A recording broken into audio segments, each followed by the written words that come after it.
Hello বন্ধুরা, এই ভিডিওতে দেখব কিভাবে আপনার ইমোর প্রোফাইলে মিউজিকের সাথে পছন্দের ফটো দিয়ে অ্যালবাম তৈরি করবেন।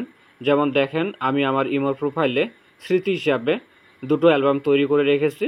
কেউ যখন আমার প্রোফাইলে আসবে তখন কিন্তু সবার আগে তার চোখ এই অ্যালবামের দিকে থাকবে এবং অবশ্যই দেখবে আপনি আপনার ইমোর অ্যালবামে কী কী ফটো শেয়ার করেছেন। আমি শুরু থেকে দেখাচ্ছি। সবার প্রথমে ইমো ওপেন করবেন, এরপর বাম দিকে থাকা প্রোফাইল ফটোতে ক্লিক করবেন।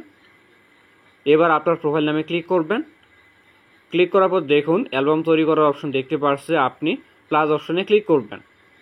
এবার অ্যাড এ স্টোরি এখানে ক্লিক করবেন। এখন গ্যালারি থেকে একটা ফটো সিলেক্ট করবেন, যেই ফটোটা অ্যালবামে সেট করবেন। আমি এই ফটোটা সিলেক্ট করলাম। আপনি ফটোতে ইমোজি সেট করতে চাইলে এখানে ক্লিক করে দিতে পারবেন।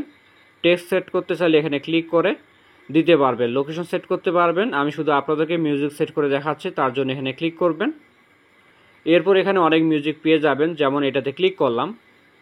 ক্লিক করার পর মিউজিকটা শুনতে পারবেন। যদি পছন্দ হয় এই টিক চিহ্নে ক্লিক করবেন। প্রাইভেসি এভরিওয়ান রাখলাম। এরপর এখানে ক্লিক করবেন, তারপর ওকেতে ক্লিক করবেন। আপনি যদি আরও ফটো অ্যাড করতে চান তাহলে এখানে ক্লিক করবেন। গ্যালারি থেকে অন্য আরেকটা ফটো সিলেক্ট করবেন।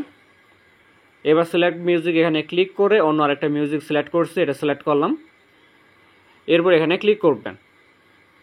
তো দেখেন ফটো দুইটা এখানে শো হচ্ছে। এভাবে আপনি এখানে ক্লিক করে আরও ফটো অ্যাড করতে পারবেন। তারপর অ্যাড টু অ্যালবামে এখানে ক্লিক করবেন। এবার ক্রিয়েট নিউ অ্যালবাম এখানে ক্লিক করবেন। আপনি চাইলে তারিখ রাখতে পারবেন। আমি আমার পছন্দ মতো একটা নাম দিচ্ছি। এরপর এখানে ক্লিক করবেন। তো দেখেন অ্যালবামটি ক্রিয়েট হয়ে গেছে। এভাবে আপনারা পছন্দের ফটো দিয়ে অ্যালবাম তৈরি করবেন। আরও অ্যালবাম তৈরি করতে চাইলে নিউতে ক্লিক করে তৈরি করতে পারবেন। তো এই ছিল কীভাবে ইমোর প্রোফাইলে অ্যালবাম তৈরি করতে হয়। ভিডিওটি ভালো লাগলে লাইক করবেন। দেখা হচ্ছে নতুন কোনো ভিডিওতে। সকলে ভালো থাকবেন। ধন্যবাদ।